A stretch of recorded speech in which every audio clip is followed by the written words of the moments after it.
ബലാത്സംഗ കേസിൽ ഒളിവിൽ കഴിയുന്ന റാപ്പർ വേടൻ എന്ന ഹിരൺദാസ് മുരളിക്കെതിരെ കൂടുതൽ പരാതികൾ ഉയരുകയാണ്. 2 പെൺകുട്ടികൾ മുഖ്യമന്ത്രിക്ക് ഇത് സംബന്ധിച്ച് പരാതി നൽകി. 2020-21 കാലഘട്ടത്തിൽ പീഡിപ്പിച്ചു എന്നാണ് യുവതികളുടെ പരാതി. അതേസമയം വേടൻ നൽകിയ മുൻകൂർ ജാമ്യ ഹർജി ഹൈക്കോടതി ഇന്ന് വീണ്ടും പരിഗണിക്കും. ജസ്റ്റിസ് ബച്ചു കുര്യൻ തോമസിന്റെ ബെഞ്ചാണ് ഹർജി പരിഗണിക്കുക.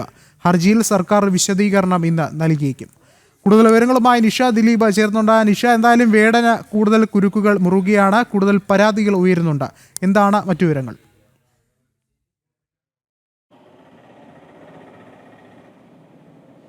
വിഷ്ണു, ബലാത്സംഗ കേസിൽ അറസ്റ്റ് ഭയന്ന റാപ്പർ വേടൻ നൽകിയ മുൻകൂർ ജാമ്യ ഹർജി ഹൈക്കോടതി ഇന്ന് പരിഗണിക്കാനിരിക്കവെയാണ് വേടനെതിരെ കൂടുതൽ പരാതികൾ വരുന്നത്. 2 യുവതികളാണ് വേടനെതിരെ മുഖ്യമന്ത്രിക്ക് പരാതി നൽകിയിരിക്കുന്നത്. മുഖ്യമന്ത്രിയുടെ ഓഫീസിലാണ് ഈ പരാതികൾ എത്തിയിട്ടുള്ളത്. 2 യുവതികളും സംഗീത മേഖലയുമായി ബന്ധപ്പെട്ടുള്ള യുവതികളാണ്. ഇതിൽ ആദ്യത്തെ പരാതി നൽകിയ യുവതി ദളിത് സംഗീതത്തിൽ ഗവേഷണം നടത്തുന്നയാളാണ്. തൻ്റെ പഠനത്തിൻ്റെ ഭാഗമായി വേടനെ പരിചയപ്പെട്ടു. ഈ വേടൻ്റെ സംഗീത പരിപാടികൾ കാണാറുണ്ടായിരുന്നു. അങ്ങനെ വേടനെ ഫോണിൽ വിളിച്ചു. ആ രീതിയിലുള്ള പരിചയം ഉണ്ടായിരുന്നു. അങ്ങനെ ഒരിക്കൽ വേടൻ കൊച്ചിയിലെ ഫ്ലാറ്റിലേക്ക് വിളിച്ചു വരുത്തി അവിടെ വെച്ച് കടന്നു പിടിക്കാൻ ശ്രമിച്ചു. താൻ തടഞ്ഞു. ആ സമയത്ത് വേടൻ തന്നെ ക്രൂരമായി ഉപദ്രവിച്ചു എന്നാണ് ആദ്യത്തെ യുവതി നൽകിയ പരാതി. രണ്ടാമത്തെ യുവതിയും ഇതുപോലെ തന്നെ സംഗീത മേഖലയുമായി ബന്ധപ്പെട്ട പ്രശസ്തിയായ ഒരു യുവതിയാണ്.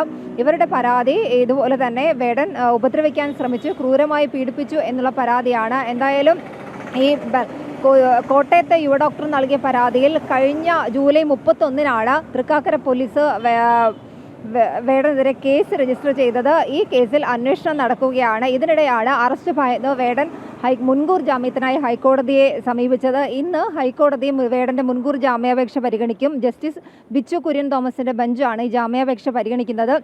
ഇന്ന് ഈ ജാമ്യാപേക്ഷ പരിഗണിക്കുമ്പോൾ സർക്കാർ ഹൈക്കോടതിയിൽ ഇക്കാര്യത്തിൽ നിലപാട് അറിയിക്കുകയും ചെയ്യും. എന്തായാലും വിഷ്ണു പറഞ്ഞതുപോലെ തന്നെ വേടനെതിരെ കുരുക്കുകൾ മുറുകുകയാണ്. തന്നെ സംഘടിതമായി ആക്രമിക്കാനുള്ള ശ്രമം നടക്കുന്നു എന്നാണ് വേടന്റെ ഹർജിയിലെ പ്രധാന വാദം.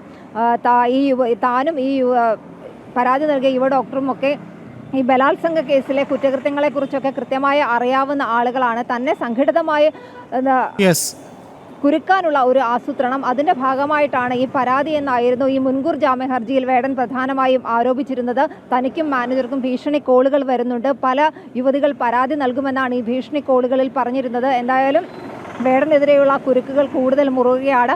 മുഖ്യമന്ത്രിക്കാണ് ഈ 2 യുവതികളും പരാതി നൽകിയിരിക്കുന്നത്. യുവതികൾക്ക് മുഖ്യമന്ത്രിയെ നേരിട്ട് കാണാനുള്ള സമയവും അനുവദിച്ചിട്ടുണ്ട് എന്നാണ് അറിയാൻ കഴിയുന്നത്. എന്തായാലും ഈ 2 യുവതികളും ഉടൻ തന്നെ മുഖ്യമന്ത്രിയുമായി നേരിട്ട് കാണും. കൃത്യമായ വിവരങ്ങൾ ഏതൊക്കെ രീതിയിലാണ് പീഡിപ്പിക്കപ്പെട്ടത് എന്നായിരുന്നു സംഭവം എന്നൊക്കെ ഈ പരാതിയിൽ വ്യക്തമായി തന്നെ പറഞ്ഞിട്ടുണ്ട്. ഈ 2 യുവതികളും വേടൻ പീഡിപ്പിച്ചു എന്ന് പറയുന്നത് 2020-21 കാലഘട്ടത്തിൽ സൂചിപ്പിച്ചതുപോലെ വേടന് കുരുക്ക് മുറുകുന്ന സാഹചര്യം തന്നെയാണുള്ളത്. എന്തായാലും നിർണായകമായ റിപ്പോർട്ടുകൾ ഇനിയും നമുക്ക് ലഭിക്കേണ്ടതുണ്ട്.